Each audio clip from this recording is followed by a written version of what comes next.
आप सभी को एक सूचना देनी थी कि आप एकलव्य स्टेडियम में कभी मत जाइएगा, क्योंकि वहाँ पर इस तरीके की धांधली होती है कि मेरा बच्चा पहले आ जाए, चाहे कोई भी प्लेस हो, तभी इस तरीके की वहाँ की सोच हो चुकी है।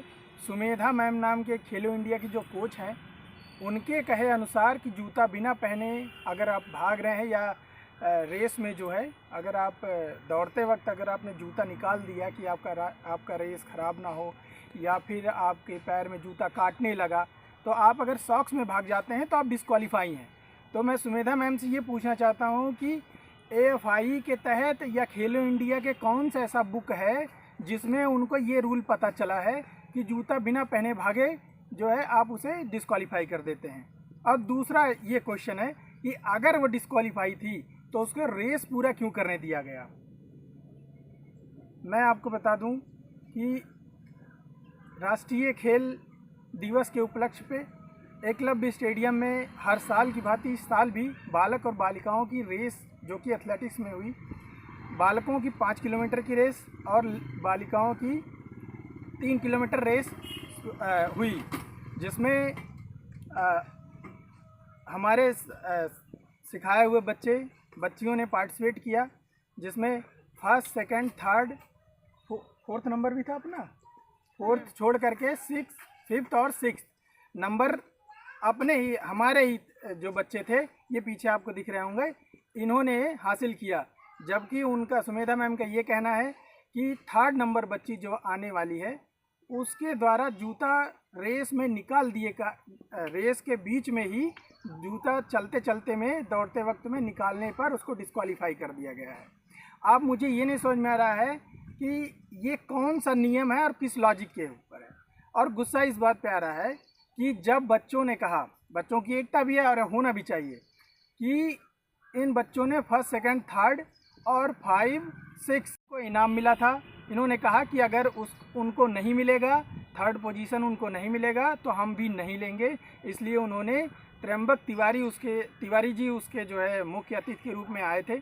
हमने तुरंत जो है उन्हीं के सामने जो है सब अपना जितना भी प्राइज़ पाए थे सब से जो है वापस करवा दिया है।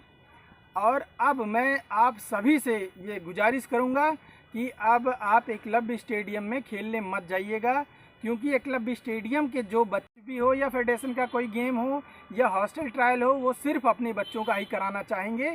तो आप सभी अंबेडकर नगर के जितने भी खिलाड़ी हैं, मैं सबसे ये हाथ जोड़कर निवेदन करता हूं कि वहां मत जाइएगा, आपको प्लेस नहीं मिलेगा और ना ही सम्मान और ना ही आदर मिलेगा, क्योंकि वहां पर हिसाब से अब चल रहा है। आप सभी जितना हो सके इस वीडियो को शेयर करिए, और मेरे पीछे जो खड़े हैं बच्चे, इनका भी मुंह देखिए कि बच्चियां रोते हुए यहाँ तक आई हैं। ये मैं अपने यहाँ होम ग्राउंड पे आकर के ये वीडियो बना रहा हूँ, क्योंकि एकलव्य स्टेडियम पे बनाता तो भी वहाँ पे बवाल हो जाता। तो आप सभी इस वीडियो को ज़्यादा से ज़्यादा शेयर करें।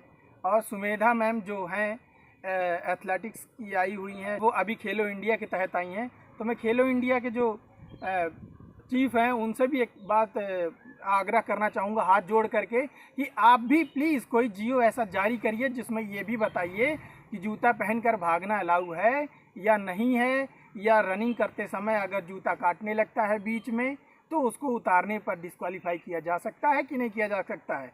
अगर ऐसा है तो फिर ठीक है, इन बच्चों की गलती है कि उन्होंने रनिंग के बीच में जूता उतारा, और अगर ऐसा गलत है तो सुमेधा मैम के ऊपर उचित कार्रवाई कर। सुमेधा मैम के द्वारा मुझसे ये पूछा जाता है कि आपको जानकारी कहाँ से मिली। इसका मतलब ये है कि वो जानकारी को छुपाना चाहती हैं, चुपके से कोई गेम करा लेना चाहती हैं, अपने बच्चों को ही प्लेस दिला देना चाहती हैं। ये उनके प्रश्न का मेन उद्देश्य था। आप सभी इस वीडियो की क्वालिटी तो धीमी हो सकती है, लेकिन जज्बा जो है थोड़ा ज़्यादा साफ़ है। इस बात को लेकर के आप लोग शेयर करिए और सभी लोगों को बताइए, ताकि आगे आने वाले जो खिलाड़ी हैं उनके साथ इस तरीके की बात ना हो सके और ना ही उनके साथ जाती हो सके, और सुमेधा मैम के ऊपर थोड़ी सी कार्रवाई भी की जा सके, ताकि वो जो उनका एटीट्यूड है, उनका जो बोलने का तरीका है वो थोड़ा चेंज हो। और वो बच्चों को डराने के लिए ये कह रहे हैं कि हमसे ज़्यादा खेले हैं, आप अगर कोच हैं तो आपसे ज़्यादा बच्चे खेले नहीं होंगे, पर आपको बच्चों से कंपेयर करके बच्चों की बात को दबाने का कोई अधिकार नहीं है। आपकी छोटी मानसिकता है, कितनी छोटी सोच है आपकी कि जो कि आप कोच होकर के भी आप अपने जो बच्चे खिलाड़ी जो आए हैं उनसे कंपेयर करके उनको दबाने की कोशिश कर रहे हैं इस तरीके की कि मैं आपसे ज़्यादा खेली हूँ कि नहीं खेली हूँ। आपके ऊपर थोड़ा सा एक बार अपने ऊपर ध्यान दीजिएगा कि आपका सिर्फ खेलो इंडिया के तहत कोच जो है नियुक्त की गई हैं। आप तो वहाँ पे भगवान बनी बैठी हैं कि जो आप कह दी वही सही है, या जो आपके मन में आएगा वही रूल बना देंगी। ये कोई ज़रूरी नहीं है कि आप कितना जानती हैं, क्या करती हैं, कितना पढ़ के आई हैं, कौन सा क्लास, कौन सा डिग्री करके आई हैं, ये कोई मैटर नहीं करता। कि आपके बात से ही झलक गया, आपके व्यवहार से ही झलक गया, आपको खिलाड़ी का जो एक स्नेह होता है खिलाड़ी के प्रति वो भी झलक गया। इसको कहने की कोई ज़रूरत नहीं है अब हमें। बस मैं इतना कहूँगा लास्ट में कि आप सभी इस वीडियो को ज़्यादा से ज़्यादा शेयर करिए ताकि किसी के और के साथ इस तरीके की बातें ना हो सकें। जय हिंद।